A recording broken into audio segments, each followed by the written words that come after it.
Good morning. This is blog 4. I want to do a disclaimer video as well. There's just a couple things in the past 3 videos that I want to make disclaimers about and just make sure that we're all on the same page. Just so I'm not offending anyone as well, just to correct some of the, errors or whatever. But I want to take the opportunity to talk about borderline today and just the 9 symptoms. I am going to be reading from directly from Marsha M. Linehan's book, Cognitive Behavioral Treatment of Borderline Personality Disorder. She's pretty much, as far as I know, the leading lady in borderline. Not only is she a doctor, but she suffers from it herself, which is so, there's something about that. And again, borderline is in if you listen to my last vlog 3, borderline is part of the cluster B personality disorders, which also involve narcissism, histrionic personality disorder, antisocial personality disorder, or sociopathy, and borderline, narcissism, histrionics, sociopathy. Yeah, those. Psychopathy, the ones who are very calm and don't have any empathy, that's I think on another spectrum, but supposedly sociopathy is on the same spectrum as psychopathy, but I don't think psychopathy is considered a cluster B. But anyway, I'm not a doctor, and I don't want to put silly information into people's brains, silly, unnecessary information. So I want to talk about each symptom. And right now I've got a nice little piece of paper in front of me, a little spectrum, the spectrum, because each symptom itself is on a spectrum. And a lot of us have these issues. I mean, come on, gals. I mean, we've all been jealous. And I'm sure guys too. We've all felt insecure. We've all been vindictive. We've all been passive aggressive. We've all been manipulative, abusive, all of that. It's just that, is it pathological? And how severe it is. And how many of the symptoms out of the 9 are huge, cock blockers in your life, I guess, and so for me, I think I got 9 of those cocksuckers. Oh my God, I'm so sorry. I'm trying to make this I can't edit this. So what I'm going to do is I'm going to read the first symptom, and then I'm going to talk about it.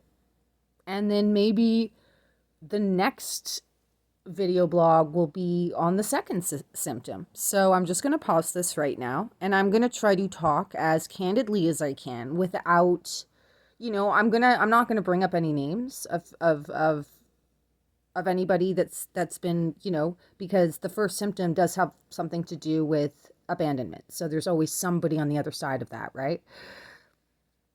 I'm not going to go too deep into it. This is not going to be an hour-long thing. But I will pause it so I can read it out, and then I'll get back to you. Oh, cool. If I lay it down, it still shows the spectrum. That's pretty cool. All right, so this is table 1.2, Diagnostic Criteria for BPD. It's by Marsha M. Linehan, and it's called The Cognitive Behavioral Treatment of Borderline Personality Disorder. It is the textbook for the doctors. I actually, when I started because and I'm going to say this right now, Ottawa Institute of Cognitive Behavioral Therapy. If you have insurance and you need something a little more non-secular type of help for substance abuse even, right? Cognitive behavioral therapy, dialectical behavioral therapy is great. It's a bit expensive. On the Quebec side, for me, it was quite expensive, but it was definitely worth it. Anyway, I ordered the wrong book, and then I had to get the exercise book, which is another thing that I might talk about as well, because there's some really great points. And then group therapy itself, just some of the things I've learned from some of my doctors in, at that institute was great.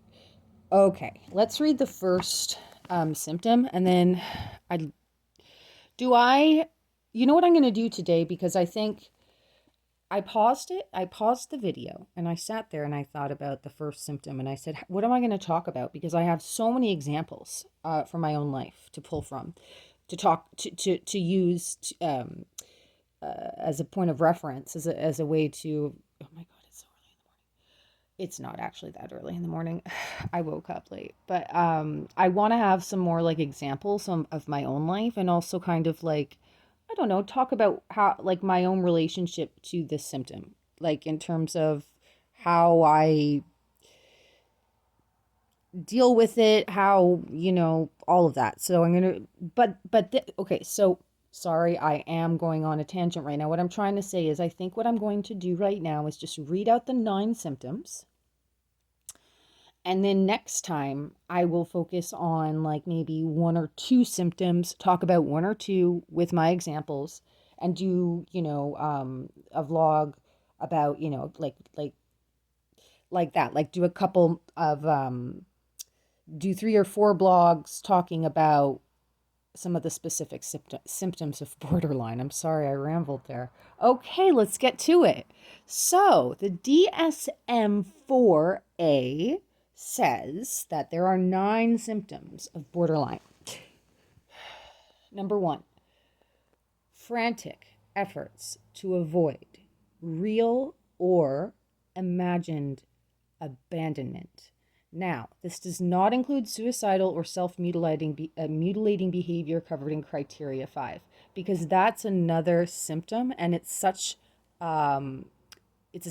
because if the suicidal threats were just like a byproxy of frantic efforts to avoid abandonment, then it would be like part of the behaviors of that symptom. But it's its own symptom for a reason. And I will get back to that at another episode. So, number 2, a pattern of unstable and intense interpersonal relationships characterized by alternating between extremes of idealization and evaluation. And I just want to like make a little like what's the word? Amendum? What? No, that's not the word. Is it? Ugh. But anyway, for like people who suffer from narcissism, supposedly when they're in relationships, they actually have a third one. There's idealization, love bombing, devaluation, like usually gaslighting and all of that, and then discard, and then hovering. And so anyway, number 3, remember we're talking about borderline personality right now, not narcissism. Identity disturbance, persistent and markedly disturbed, distorted, or unstable self-image or sense of self. Example, feeling like one does not exist or embodies evil. And so again, even though I do have a cluster B personality disorder, I have a heart, I have blood, I have feelings, and I was actually, I'm going to say this right now, it was like 2 weeks ago, somebody, I had never been accused of this since like, a 12-year-old just said it because, I don't know, I screamed or something. But somebody said he thought I was possessed. It was an ex-fling. He said that a good old exorcism would be good, and again, he might have been mad, but it was just, again, I want to take, when you have mental health issues, especially like, I don't know about bipolar or schizophrenia, even ADHD, like it was always difficult for me because I'm like, well, like this is brain damage supposedly. So it's like, it's not my fault when I do this. But even in that, with that disorder, it's like you have to take responsibility. And especially with the cluster B personality disorders, once you know you have it, once you've accepted it, once it's settled into your brain, you have a choice. Am I going to follow the rules, or am I going to continue living in the state of mind where a lot of these symptoms are present? Now back to the symptoms. Number 4, impulsiveness. In at least, so there could be more, 2 areas that are potentially self-damaging. Example, spending. I don't really do that. I'm pretty frugal, but it's because, well, yeah. Sex, substance abuse, shoplifting, reckless driving, binge eating. And then it says, do not include suicide or self-mutilating behaviors covered in criteria 5. Again, the impulsive areas, because the reason that this is what I learned, like the impulsive, that these are impulsivities, they're like, that are potentially self-damaging, because that's like the effect of that. It's the by proxy of that. So like, and the reason again why suicidal ideation and self-harm is not part of that criteria of impulsiveness is because again it is its own symptom in itself, and maybe it might just be because suicide and trying to attempt and the ideation, that's a very serious thing. That's like a very ultimate bad, I guess, like, so that's why it's probably it's very important to include that on the symptoms list so that it can be treated on its own, I guess. I don't know. Okay. Or self-mutilating, because a lot of people self-mutilate and they cut. Me personally, I'll tell you a little tidbit about me. I've never been a cutter. I've never mutilated my body. I definitely have like a weird habit where I play with like my jawbone a lot. I know that sounds really weird because I have this like nerve thing. It doesn't matter. It's like I can tend to be like very like when I have headaches, like I can sometimes like tie something really tight around my head to make it go away, and it almost feels good, but like I don't think that's like self-mutilating behavior. So that might be actually one that I don't have. I'm not sure. Anyway, um okay, so did I say this? Okay, so number five. Okay, number five, guys. Number five. Please, everyone listen to this. This is a symptom of borderline. It is a symptom. Number five, recurrent suicidal threats. Okay? Gestures or behavior or self mutilating behavior. Okay? Number six, okay, so I do have that because I have threatened suicide quite a lot, and I'm very trigger. I am so sorry, again, and I apologize to everybody who's been a victim of that, or you guys know what I'm talking about, okay? And I did something not intentionally, um, not vindictively, but again, my lack of regard for others just made me unaware of one time when I threatened it to somebody who had lost someone that way, and it was devastating for them, and so again, it's for me sometimes like comes out very quickly without me really thinking about how it affects the other person. And it's a moment of like high drama. It's a moment of my life is over. I do want to die. I do want to die. But it's almost as if like I'm like asking for help. But again, it's a manipulative tactic. So it's hard. It's hard. And it's something again, like I don't want to be denying any of the, oh, doggy. Hi, doggy. What's wrong, doggy? Oh, it's not my doggy. Anyway, I don't want to be like, oh, headache. I don't want to be, I don't have a headache. I don't have a headache. My head feels amazing, just like yours. Beauty, beauty, beauty, beauty, beauty. Love, love, love, love, love. Okay. Um, what was I saying?